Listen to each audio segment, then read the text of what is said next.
নামাজের ব্যাপারে আল্লাহ রসুল সাল্লাল্লাহু আলাইহি সাল্লাম বহুত তাগিদ দিয়েছে। আল্লাহ সুবহানাহু ওয়া তাআলাও নামাজের কথাটা বারবার যত কথা বলেছে, এমনকি হুকুম বা বিধানের কথা, অন্য কোনো বিধানের কথা আল্লাহ তাআলা বলেন। আমরা জানি নামাজের কথা ৮২ বার আল্লাহ সুবহানাহু ওয়া তাআলা কোরআনে তাগিদ দিয়েছে, ইয়াকিমুস সালাত ওয়া আতুজ যাকাত, এরকম ভাবে বারবার বলেছে। নামাজের হাকিকতার দিকটা আমরা বুঝি না, যার জন্য নামাজে আমরা অত্যন্ত উদাসীন। নামাজ আদায় করলে আল্লাহ সুবহানাহু ওয়া তাআলা ওই ব্যক্তিটাকে এত পুরস্কারে পুরস্কৃত করবে যে বান্দা ওরা জানেই না যে বান্দা যখন নামাজ পড়ে আল্লাহ শুকরিয়া জ্ঞাপন করবে, তো আল্লাহ সুবহানাহু ওয়া তাআলা ওই বান্দাকে এত বড় এত দামি দামি নিয়ামত দিবেন যে নিয়ামতের খবরগুলো আমরা জানি না। না জানার কারণে আমরা কিন্তু নামাজ সম্পর্কে উদাসীন।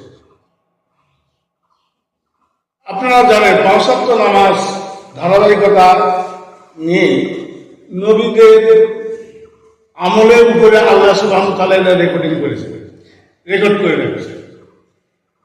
হজরের নামাজটা কখন কিভাবে আমাদের উপর ফরজ হলো, বা এই নামাজটা ওই সময় ২ রাকাত কেন ফরজ করলেন, এরা আমাদেরকে জানা হয়তো, যদিও শুনেছি হয়তো মনে নেই। জোহরের নামাজটি পূর্ণভাবে কিভাবে আল্লাহ তাআলা দিনের ৫ ওয়াক্ত নামাজ দিলেন, এইগুলি নবী মুহাম্মদ সাল্লাল্লাহু আলাইহি ওয়াসাল্লামের আগের নবীরা তিনারা আল্লাহর শুকরিয়া জ্ঞাপনের জন্য এই নামাজগুলি আদায় করেছেন। বিদায় ওই নামাজগুলি আল্লাহ সুবহানাহু ওয়া তাআলার কাছে ভালো লেগেছে, যার কারণে ওই নামাজগুলি উম্মতে মুহাম্মাদের জন্য খরচ করে দিয়েছে। সুবহানাল্লাহ। আমি সংক্ষেপে ২-১টা ওয়াক্তের কথা বলবো, সব কথা বলা হয়তো সময় পাওয়া যাবে না।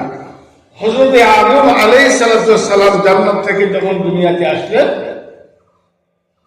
তো দুনিয়াতে আসা একটা ব্যতিক্রম ছিল। সেটা হলো আদম আলাইহিস সালামকে এক জায়গায় আল্লাহ তাআলা নাযিল করে দিলেন, মা হাওয়া আলাইহিস সালামকে আর এক জায়গায় নাযিল করে দিলেন। দুইজনের মধ্যে কোনো দেখা সাক্ষাৎ নাই, কিন্তু দুইজনে জানতে যে উনিও দুনিয়াতে আছে, আমিও দুনিয়াতে আছি, তো দেখা হয় না কেন? এই দেখা না হওয়ার কারণে আল্লাহ সুবহানাহু ওয়া তাআলা এই যে ডাকাডাকি, পেরেশানি, কান্নাকাটি, কিতাবে আসছে আমরা জানি যে ৩৫০ বছর পরে মা হাওয়া আদম আলাইহিস সালাম ২ স্বামী স্ত্রী একে অপরের দেখা হওয়ার পরে তারা একে অপরের জড়িয়ে ধরলেন এবং আল্লাহর শুকরিয়া জ্ঞাপনার্থে তারা ২ স্বামী স্ত্রী ২ রাকাত করে নামাজ পড়লেন। এই ফরজ, এই তখন থেকে উম্মতে মুহাম্মাদের উপরে ওই ২ রাকাত নামাজ আল্লাহ সুবহানাহু ওয়া তাআলা রেকর্ড করে রেখেছিলেন যে এই ২ রাকাত নামাজ উম্মতে মুহাম্মাদি দিনের শুরুতে, আজকের খুতবার শেষে যে আয়াতটা আমি বললাম, এইটার কথা বলছে লাইলি ওয়ান নাহার, বলতে দিনের ২ প্রান্তে নামাজ পড়ে, সকালে এবং সন্ধ্যায়। আল্লাহ তাআলা এই কোরআনে বলে দিচ্ছে। আদম আলাইহিস সালামের ওই নামাজ রেকর্ড করে আল্লাহ সুবহানাহু ওয়া তাআলা যে উম্মতে মুহাম্মাদের জন্য দিলেন, শুধু দিয়ে আল্লাহ সুবহানাহু ওয়া তাআলা বসে নাই বা সমাপ্ত করে নাই। কিতাবের মধ্যে আসছে যে আদম আলাইহিস সালাম যে পরিমাণে, আদম আলাইহিস সালাম, মা হাওয়া আলাইহিস সালাম যে পরিমাণে সওয়াব তিনারা কামাই করেছে নবুয়তি জিন্দেগীর মধ্যে, ওই পরিমাণে সওয়াব উম্মতে মুহাম্মাদীকে আল্লাহ তাআলা দান করবেন ফজরের নামাজ যদি এক ওয়াক্ত পড়ে। সুবহানাল্লাহ। আদম আলাইহিস সালাম নবীদের নামাজের সমতুল্য ইবাদত আমাদের করার সাধ্য নাই। আল্লাহ সুবহানাহু ওয়া তাআলা এই কারণে দিয়ে দিলেন, তারা এই নামাজটা যদি পড়া হয় তো আদম আলাইহিস সালামের আমল যা সওয়াব আছে, এই সমপরিমাণ সওয়াব ওই ব্যক্তিগুলোকে দিয়ে হবে যে ব্যক্তিগুলি নামাজ পড়ে। জোহরের নামাজ ঠিক এইরকম ভাবে, সংক্ষেপে বলি, এলা ইতিহাসের কথা সংক্ষেপে বলি। খানায় কাবা নির্মাণ করেছেন ইব্রাহিম আলাইহিস সালাম, তার ছেলে ইসমাইল আলাইহিস সালাম, ২ বাপ বেটা মিলে খানায় কাবা যখন নির্মাণ করা হয়ে গেল, তারা আল্লাহর শুকরিয়া জ্ঞাপনার্থে ইব্রাহিম আলাইহিস সালাম 2 রাকাত পড়লেন, ইসমাইল আলাইহিস সালাম 2 রাকাত পড়লেন। এই 4 রাকাত যোহরের নামাজ আল্লাহ তাআলা রেকর্ড করে ওইটা উম্মতে মুহাম্মাদের মধ্যে ফরজ করেছেন। কিতাবে আসছে যোহরের নামাজ যে ব্যক্তি পড়বে, খানায় কাবা নির্মাণ করার যে সওয়াব, এই সবটা বান্দা ওই আমলনামার মধ্যে দিবে। সুবহানাল্লাহ।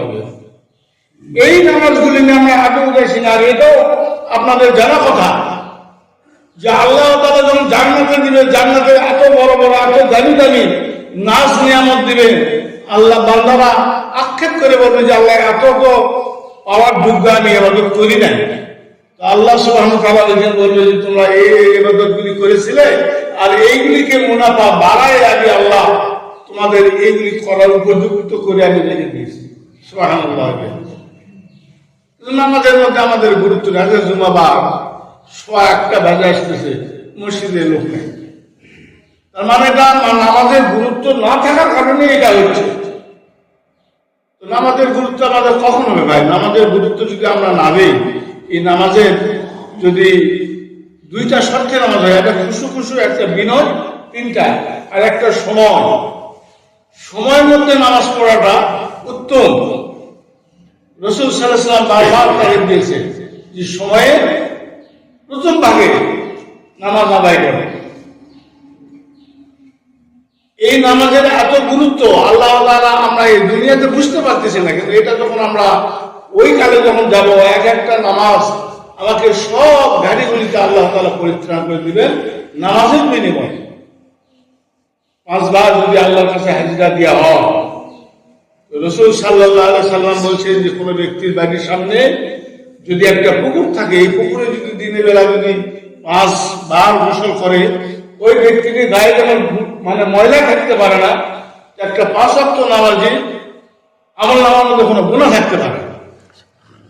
আমরা তো সেইভাবে সেই আশা নিয়ে নামাজ পড়ি না। আমাদের অন্তরের ভিতরে বিভিন্ন ধরনের চিন্তা ভাবনা, বিভিন্ন ধরনের দায়মুক্ত হওয়ার মতো নামাজ পড়ি, যার জন্য বাদ না গেলে কি বলবে এই জন্য বোধহয় আমরা আশা। আসলে নামাজের মধ্যে যে ফজিলত, নামাজের মধ্যে যে আল্লাহ তাআলা নিয়ামত দিয়ে রেখেছে, এটা আমরা বুঝি না। আসেন এরপরে হলো আসরের নামাজ। আসরের নামাজ, এটার মধ্যে একটু সুন্দর একটা ইতিহাস আছে। এই নামাজটা আল্লাহ সুবহানাহু ওয়া তাআলা রেকর্ড করেছিলেন নবী উযাইর আলাইহিস সালামের। ছোট্ট একটা কাহিনী ছিল।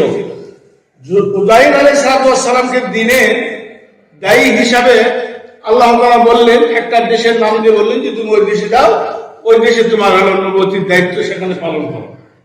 উযাইর আলাইহিস সালাম হাঁটলেন, হাঁটে যাচ্ছেন সারা দিনে, পরন্ত মাগরিবের নামাজের সময় এমন একটা গ্রামের মধ্যে উপস্থিত হলেন, ওই গ্রামের মধ্যে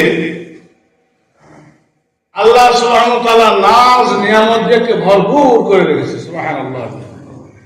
এই গ্রামটার কথা উযাইর আলাইহিস সালামের জীবনী থেকে পাওয়া যাচ্ছে যে ওই গ্রামে ঢোকার পর দুনিয়ার সুখ, সান্নিধ্য, শান্তি সব ওই গ্রামের মধ্যে আছে। সুবহানাল্লাহ।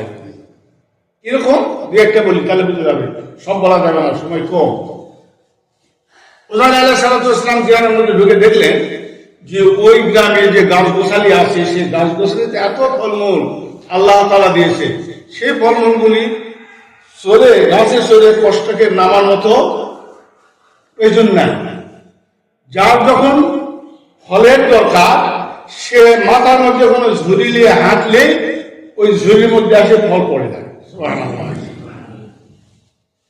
ওই বাগানে যতগুলি পশু পাখি আছে, যার যখন মনস্থ করে তার কাছে আসে ধরা দেয়, শিকারও করতে হয় না, গুলিও করতে হয় না, তারা আফসার আসে ধরা দেয়।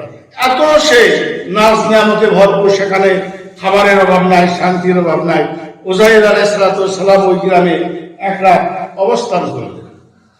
করার পরে পরের দিন সকালে উঠে আল্লাহর নবুয়তি দায়িত্ব, ইসলাম প্রচার করতে যেতে হবে, সেই জায়গায় যাবেন।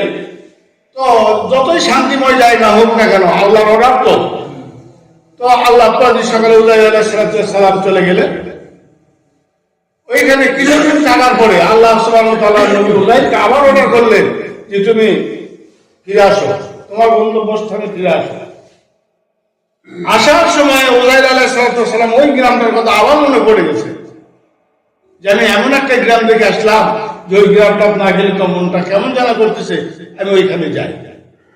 এইখানে যখন আসলেন, আসে দেখতেছে সুবহানাল্লাহ ওই গ্রামটা নাই, ওই গ্রামটা নাই।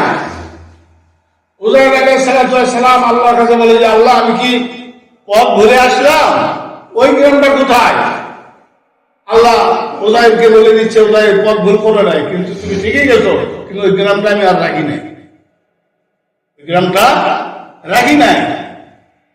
উযাইর আলাইহিস সালামের মনের ভিতরে অনেক কৌতূহল যে আল্লাহ এত সুন্দর একটা গ্রাম সামান্য সময়ের মধ্যে আল্লাহ তুমি ধ্বংস করে দিলে, এটা কিভাবে সম্ভব, আর দিলেই বা কেন? আল্লাহ বললেন যে উযাইর এইখানে যে গ্রামটার মধ্যে আমি এই নাজনের মধ্যে ভরপুর করেছিলাম, একটা নাফরমান বান্দা ছিল, ও আল্লাহর ইবাদত করে না, ও আসে এই সুখ সমৃদ্ধ ভোগ করতেছিল, এই কারণে আমি ওই গ্রামটা ধ্বংস করতেছি। নাউযুবিল্লাহ। কিতাবের মধ্যে লিখেছে যে ওটা বেনামাজি, একটা বেনামাজি ওই গ্রামে ঢোকার পরে আল্লাহর নিয়ামত সব সমস্ত ওইটাকে নষ্ট করে দিয়েছে, একটা বেনামাজি কারণে। তাহলে এইখান থেকে একটা শিক্ষা নিয়ে আমাদের আবশ্যক যে একটা বেনামাজি হলো আল্লাহ সুবহানাহু ওয়া তাআলা কত ঘৃণিত চোখে দেখে, আর একটা মানুষ পূর্ণাঙ্গ বিনয় সাথে রুকু তাসবিহ তাহলিল সব যখন আদায়ের সাথে যদি নামাজ পড়ে, তো এই নামাজটা আল্লাহ তাআলার নজরে থাকে। সুবহানাল্লাহ। এই মানুষটি কার নজরে থাকে? আল্লাহর নজরে থাকে। আল্লাহর নজরে যে ব্যক্তিরা থাকে, তো এই ব্যক্তিরা জন্য আর কি লাগে?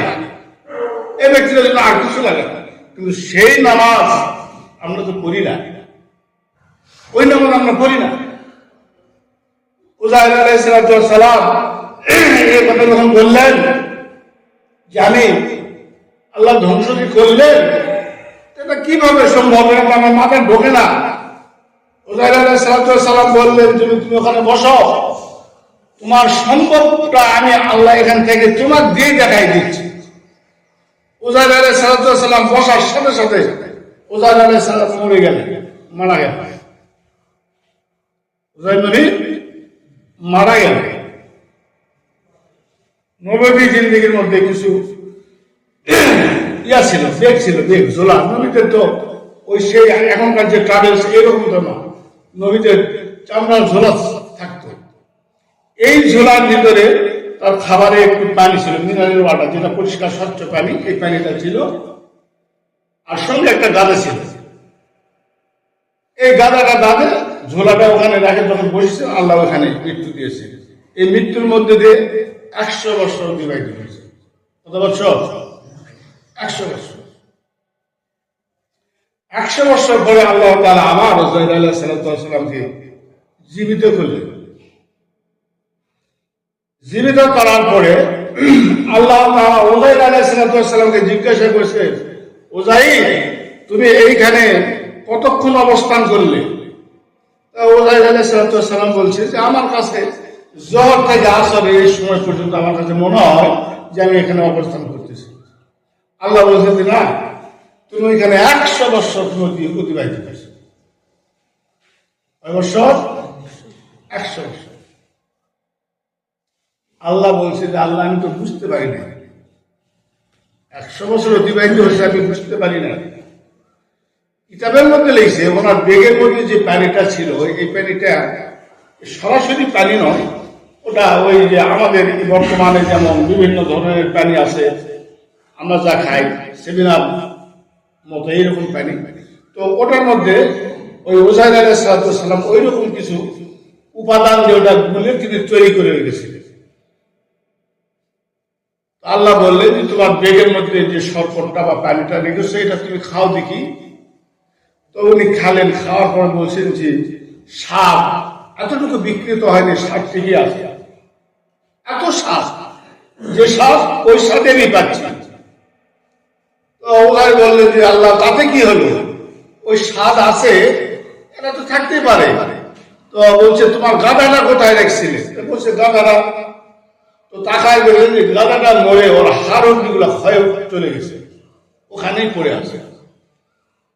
দুইটা জিনিস বুঝতে আল্লাহ তাআলা বুঝালেন যে তোমার সংরক্ষিত পানি এর স্বাদ নষ্ট হতে দেই নাই আমি, বা এক বোতল পানি যদি রাখা হয় 100 বছর যাবে, ওই সুগার নষ্ট হয় শেষ হয়ে যাবে।